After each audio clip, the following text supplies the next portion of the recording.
Ce qui va suivre n'est pas un discours confortable. C'est une invitation à regarder le pouvoir en face et à décider si le silence vaut encore le prix qu'on lui fait payer. Il y a des nuits où Ibrahim Traoré ne dort pas. Non pas à cause d'un ennemi extérieur, mais à cause d'une scène qui se répète partout en Afrique. Des dirigeants accrochés au pouvoir comme à une propriété privée. Des jeunes réduits au silence simplement parce qu'ils osent imaginer demain. Ce n'est pas l'histoire d'un seul pays, ce n'est pas l'histoire de l'Ouganda seulement, c'est une mécanique continentale, lente, étouffante, où le respect des anciens s'est transformé en acceptation de l'oppression. À un moment précis de la vie d'une nation, se taire devient une faute. Ce moment arrive quand la stabilité sert d'excuse à l'injustice, quand la paix signifie pauvreté. Quand la patience exigée n'est rien d'autre qu'une soumission déguisée. Traoré ne parle pas en théoricien, il parle comme quelqu'un qui a vu la révolution se transformer en prison, comme quelqu'un qui sait que les héros d'hier peuvent devenir les obstacles d'aujourd'hui et que les titres de libérateurs ne donnent aucun droit à confisquer l'avenir, car l'Afrique n'appartient pas aux souvenirs, elle appartient à ceux qui vivent maintenant, à ceux qui n'étaient même pas nés pendant les luttes d'hier, mais qui en paient aujourd'hui le prix.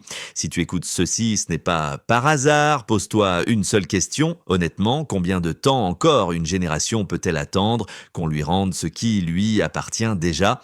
Ce que tu entends ici n'est que le début, et ce début dérange parce qu'il refuse de demander la permission. Ce qui rend ce réveil dangereux pour le pouvoir, ce n'est pas la colère, c'est la lucidité. Car la jeunesse africaine commence à comprendre quelque chose que les régimes redoutent plus que les slogans. Le temps n'est plus de leur côté. Prenons l'exemple de l'Ouganda. Un homme est arrivé au pouvoir en révolutionnaire. Il parlait de libération, de dignité, de renaissance africaine. Puis, lentement, presque imperceptiblement, le libérateur est devenu le geôlier. C'est toujours ainsi que ça commence. La promesse se transforme en justification. La victoire d'hier devient une excuse pour le silence d'aujourd'hui. Et la révolution privée de transition se fossilise en régime. Ibrahim Traoré pointe cette dérive sans détour. Aucune lutte passée, aucun sacrifice, aucune guerre de libération ne donne un droit éternel à gouverner. Un pays n'est pas une récompense, un peuple n'est pas une dette à rembourser. C'est là qu'apparaît une figure comme Bobi Wine, pas comme un sauveur, mais comme un symptôme.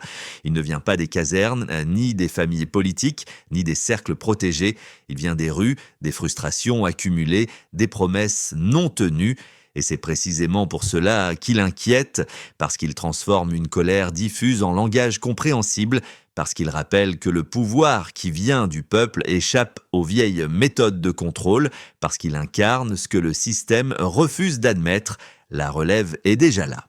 Mais attention, ce combat ne concerne pas un homme contre un autre, il s'agit d'une génération entière qu'on a forcé à attendre indéfiniment, des diplômés sans emploi, des parents épuisés, des jeunes à qui l'on demande le respect pendant qu'on leur vole l'avenir.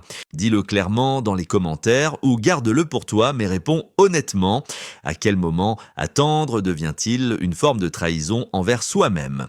Les anciens pensent pouvoir survivre à la jeunesse. Ils croient qu'en arrêtant des leaders, ils arrêtent des idées, ils se trompent. Derrière chaque voix réduite au silence, il y a des millions d'autres qui apprennent à parler et ce qui arrive ensuite n'est jamais négociable. Ils pensent que le temps est une arme, qu'il suffit de tenir encore un peu, d'arrêter quelques voix, de frapper quelques corps pour que tout rentre dans l'ordre. Mais le temps ne travaille jamais pour ceux qui refusent le changement, il travaille pour ceux qui ont encore un avenir à construire. Ibrahim Traoré insiste sur une vérité que les vieux régimes refusent d'accepter. La jeunesse gagne toujours à la fin, pas parce qu'elle est plus forte, mais parce qu'elle est encore là quand le système commence à se fissurer. On peut arrêter Bobi Wine aujourd'hui, on peut le battre demain, on peut l'emprisonner la semaine prochaine, mais derrière lui se tient une génération entière qui a grandi sans promesse tenue, une génération qui connaît le chômage avant l'espoir, la corruption avant la stabilité, l'humiliation avant la dignité. C'est là que le calcul du pouvoir échoue, car on ne peut pas emprisonner des millions de consciences éveillées, on ne peut pas juger une génération entière, on ne peut pas tuer une idée dont le moment est arrivé. Regarde autour de toi, le réveil n'est pas isolé, il traverse les frontières sans demander de visa. Au Kenya, la jeunesse refuse le silence. Au Nigeria, elle s'organise. Au Soudan, elle a renversé un dictateur. Au Burkina Faso, elle a dit non aux marionnettes qui vendaient la souveraineté nationale. Ce n'est pas une coïncidence, c'est un mouvement historique, une prise de conscience collective que personne ne dirige mais que personne ne peut arrêter. Les dirigeants se trompent d'ennemis, ils pensent que la pression occidentale est le danger principal. Ils préparent des discours pour les ONG, ils négocient des sanctions, mais ils ignorent la seule menace qu'aucune armée ne peut contenir, la colère de leurs propres enfants. Les critiques venues de l'extérieur peuvent être gérées, mais quand la peur disparaît à l'intérieur, le pouvoir commence à trembler. Quand une génération réalise qu'elle n'a plus rien à perdre, les empires tombe. Pose-toi cette question et ose y répondre. Qu'est-ce qu'un régime peut encore menacer à quelqu'un qui n'a ni emploi, ni avenir, ni dignité? C'est à cet instant précis que la peur s'effondre. Et quand la peur meurt, le pouvoir n'a plus qu'une seule option, la violence. Or, la violence sans légitimité n'est rien d'autre que le terrorisme d'État. À partir de là, le compte à rebours commence. Le pouvoir fondé sur la peur fonctionne tant que la peur est crédible. Mais une fois qu'elle se fissure, tout l'édifice commence à trembler. En Ouganda, la stratégie a toujours été simple, rendre chaque citoyen nerveux, arrestation arbitraire, violence normalisée, sécurité transformée en instrument personnel de survie politique. L'armée n'est plus une institution, elle devient un bouclier privé. Les promotions ne récompensent plus la compétence, mais la loyauté. La loi n'est plus une règle commune, mais une arme dirigée contre ceux qui parlent trop fort. Ibrahim Traoré observe ce mécanisme avec lucidité. Il sait que ce modèle a une faiblesse fatale. Il suppose que chaque génération hérite de la peur de la précédente. Or, cette hypothèse est fausse. La jeunesse africaine d'aujourd'hui n'a pas grandi dans les récits de libération.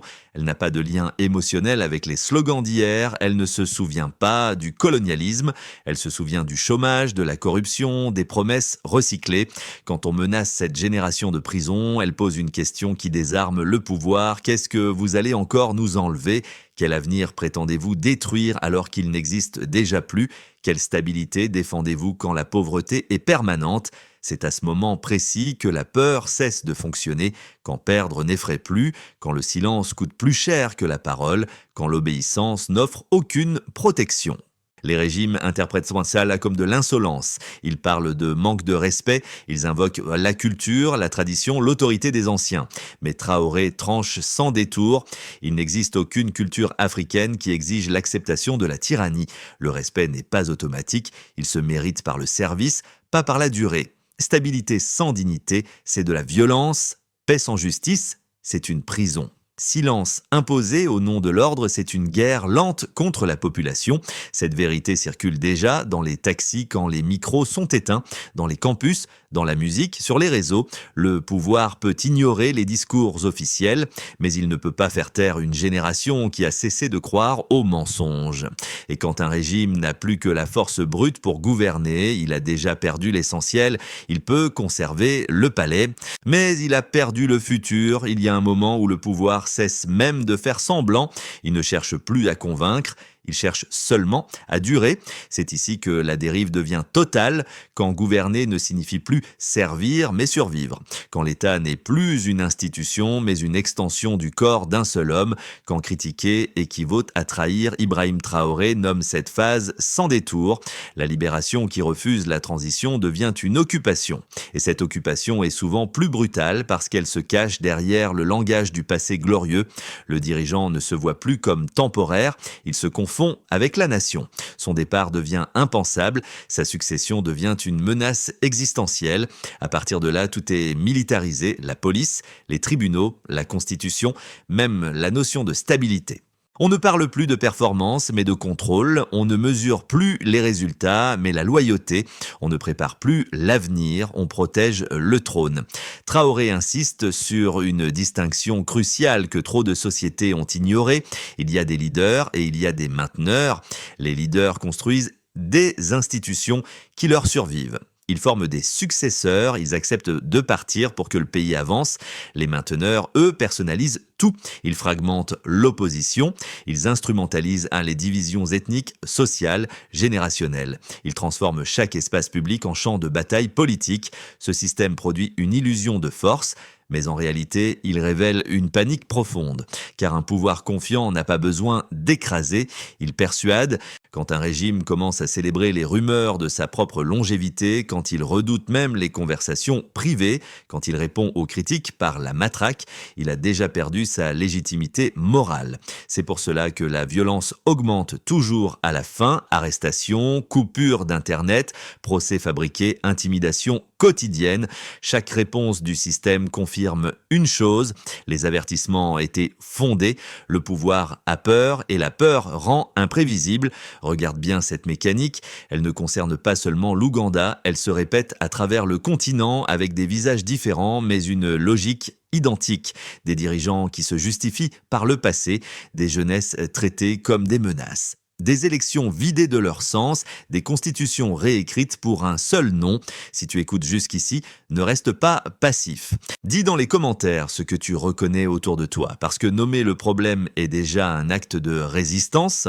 Traoré ne romantise pas la confrontation, il avertit, car quand toutes les voies pacifiques sont bloquées, la rue devient le dernier langage disponible, et l'histoire est claire. Chaque fois qu'un régime ferme toutes les sorties, il transforme la pression sociale en explosion.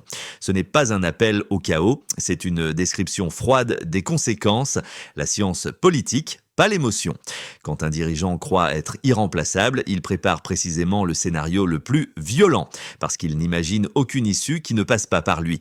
À ce stade, la question n'est plus de savoir si le changement arrive, mais comment et à quel prix.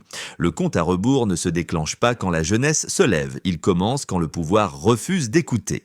Le pouvoir croit souvent qu'ignorer est une stratégie. Ne pas répondre, minimiser, faire comme si rien ne se passait, mais le silence n'arrête jamais le temps, il ne fait que retarder l'inévitable. Ibrahim Traoré le sait, chaque régime qui refuse d'écouter la jeunesse fait le même pari dangereux. Espérer que la lassitude remplacera la colère, espérer que la peur survivra à la misère. Mais l'histoire ne valide jamais ce pari. À chaque époque, les empires ont commis la même erreur. Rome, la France monarchique, la Russie impériale. Tous ont cru que la jeunesse resterait marginale, fragmentée, contrôlable. Tous ont été surpris. Quand un système commence à ignorer ses propres enfants, quand il méprise leurs frustrations, quand il criminalise leurs rêves, il signe son propre acte de rupture. Le pouvoir peut survivre aux critiques étrangères, il peut gérer les sanctions. Il peut négocier avec les institutions internationales. Mais il ne survit jamais à une génération qui a cessé d'avoir peur, c'est là que Traoré déplace le regard. Le vrai danger n'est pas extérieur, il est intime, il vient de l'intérieur des foyers, des quartiers, des écoles, des téléphones. Quand les jeunes commencent à se parler entre eux, sans filtre, quand ils partagent la même question, quand ils comprennent qu'ils ne sont pas seuls, le pouvoir perd son avantage principal, l'isolement. La peur fonctionne quand chacun croit être seul, elle s'effondre quand la souffrance devient collective. À ce moment précis, les régimes basculent, ils intensifient la répression, ils multiplient les arrestations, ils coupent les réseaux, ils appellent cela l'ordre, mais chaque coup porté confirme ce que la jeunesse soupçonnait déjà. Le système ne gouverne plus, il se défend. Et un pouvoir qui se défend en permanence n'est plus un pouvoir légitime, il devient une occupation intérieure. Traoré n'idéalise pas cette phase, il la décrit comme la plus dangereuse parce qu'elle précède toujours les ruptures brutales, quand les dirigeants ne peuvent plus convaincre, quand ils ne peuvent plus promettre, quand ils ne peuvent plus réformer, il ne leur reste qu'une chose, forcée, mais la force sans consentement ne produit jamais la paix. Elle produit des fractures profondes, des cicatrices durables, des sociétés traumatisées. Et c'est là que la responsabilité change de camp. La question n'est plus de savoir si la jeunesse est impatiente, la question est de savoir pourquoi le pouvoir refuse obstinément de lui céder la place. Car une chose est certaine, le temps ne négocie pas. Il avance. Et chaque jour de silence supplémentaire rapproche le moment où plus personne n'écoutera les avertissements. Il faut maintenant parler directement à ceux que le pouvoir appelle un problème, la jeunesse, non pas comme une catégorie démographique, mais comme une force historique. Ibrahim Traoré le rappelle sans détour. Un individu peut être arrêté, un leader peut être neutralisé, mais une génération ne se gouverne pas par décret. Bobi Wine n'est pas l'enjeu final, il est un miroir, un reflet de ce que des millions de jeunes ressentent sans toujours pouvoir l'exprimer. Le réduire à un homme, c'est refuser de voir la profondeur du mouvement. Le véritable pouvoir n'est pas dans un nom, il est dans le nombre, dans la capacité à refuser collectivement ce que les parents ont appris à tolérer. Traoré insiste sur ce point avec gravité. La plus grande arme de la jeunesse n'est ni la violence, ni la haine, c'est le refus de l'acceptation automatique, le refus de normaliser l'inacceptable. On a appris à cette génération à patienter, à attendre son tour, à respecter pendant qu'on la dépouille, à se taire pendant que d'autres décident à sa place. Mais le temps ne vient jamais à ceux qui attendent, il appartient à ceux qui le réclament. La jeunesse africaine comprend désormais une vérité fondamentale. Le futur ne se donne pas, il se conquiert politiquement, socialement, collectivement, voter même quand le système est truqué, parler même quand la répression est réelle, s'organiser même quand la peur est entretenue, ce n'est pas de l'idéalisme, c'est de la stratégie. Traoré ne promet pas une victoire facile, il promet une victoire inévitable, parce que la démographie, l'emploi de la technologie, la circulation de l'information travaillent dans un seul sens. Les régimes peuvent ralentir le processus, ils ne peuvent pas l'inverser, c'est pour cela que le message est clair, sans romantisme. Aucune génération n'a jamais obtenu sa place sans confrontation, mais toutes celles qui ont tenu ont fini par l'obtenir. Si tu fais partie de cette jeunesse, ne te trompe pas de combat, il ne s'agit pas de détruire, il s'agit de remplacer, de transformer, de construire ce que d'autres ont refusé de préparer. Et si tu observes tout cela de loin, pose-toi la question essentielle, de quel côté de l'histoire veux-tu être quand le silence ne sera plus une option, car le mouvement ne demande plus la permission. Il avance et il emporte avec lui ceux qui ont compris que l'avenir ne se négocie pas avec la peur. Il ne reste plus qu'une vérité simple et impossible à éviter. Aucun pouvoir n'est éternel, aucun dirigeant n'a jamais vaincu le temps. Ibrahim Traoré ne parle pas de vengeance, il parle de choix, partir avec dignité ou rester jusqu'à être emporté. Chaque leader arrive à ce carrefour, construire une transition ou provoquer une rupture, transmettre le flambeau ou s'y brûler les mains.